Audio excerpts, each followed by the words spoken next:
The Honourable Leanne Dalzell. Mr Speaker, on behalf of the government, let me be clear that no one will be left to walk this journey alone. Those were the words that the Prime Minister used to make a commitment to the people of Christchurch that they wouldn't be left to handle things on their own. And what has happened? We've got them having individual Christchurch people having to deal with insurers, having to deal with EQC. They have been left alone. They have been abandoned by the government, and that's why they have said that John Key's speech to them has been very disappointing in terms of the delivery. He has made many promises. No one would be worse off. The red zone offer was extremely fair. And then the land grab in the CBD, which I questioned him about today, that the government would work very fairly with people. We're certainly not trying to rip anyone off, he said.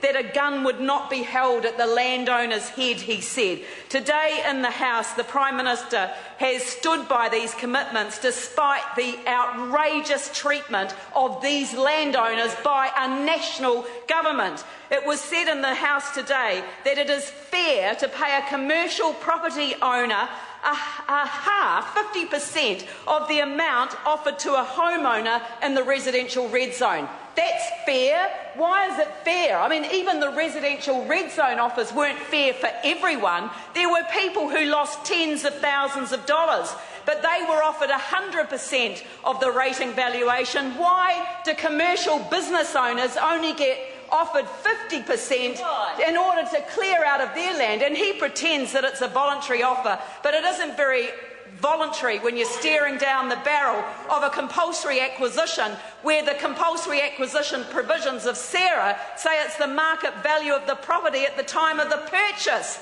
not at the time of the incident. And that isn't fair either, Mr Speaker.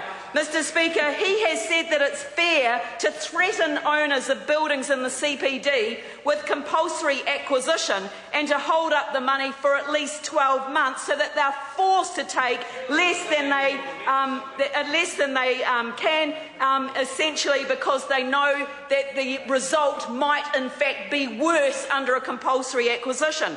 The threats are being made to people who thought they could rely on a national government. And the most polite word that the National Party supporters, former National Party supporters that I've spoken to have said is that this is very disappointing. Others say that it's a travesty and that they have been betrayed by a government who promised them so much. They promised to stand by them and they haven't stood by them at all. Who would have thought compulsory acquisitions, a land grab, would be the hallmark of a national government? It's something that they would accuse us of doing, but they are not doing it for the sake of the CBD recovery. All they're doing is they're compulsorily acquiring land in order to put in a frame, and that's why a lot of people are saying we've been framed, in order to reinstate and increase the property values inside the compact CBD, inside the frame. That is not within the purpose of the SARA legislation,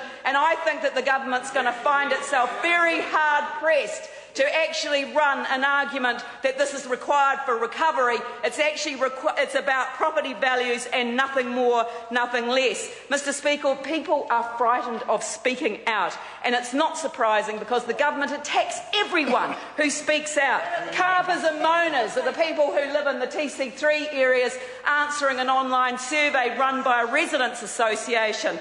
The enemy of the recovery is how the Minister of Earthquake Recovery describes the Christchurch press. I mean, for goodness sake, the enemy of the recovery for daring to, on occasion, want to hold the government to account. Mr Speaker, I want to read from a constituent who is too frightened to be named because she is fearful of what will happen. We cannot afford to sell at this price, and we can't afford not to. If we do not agree to the offer, there will be a compulsory acquisition, and we won't see a payment from the Crown for maybe up to 2 years. During this time, we would still have to pay the mortgage on the land and rates, and we would not have funds available to buy another property to operate our business from. It is an impossible situation for us. It is impossible. They are terrified of speaking out because if the government finds out who they are, then they know that they're going to be put on the back burner. They know that there's going to be consequences to them speaking out. There is every time. It's not good enough. Mr. Speaker, rather than respond to those comments, I think it's probably important at this time to remind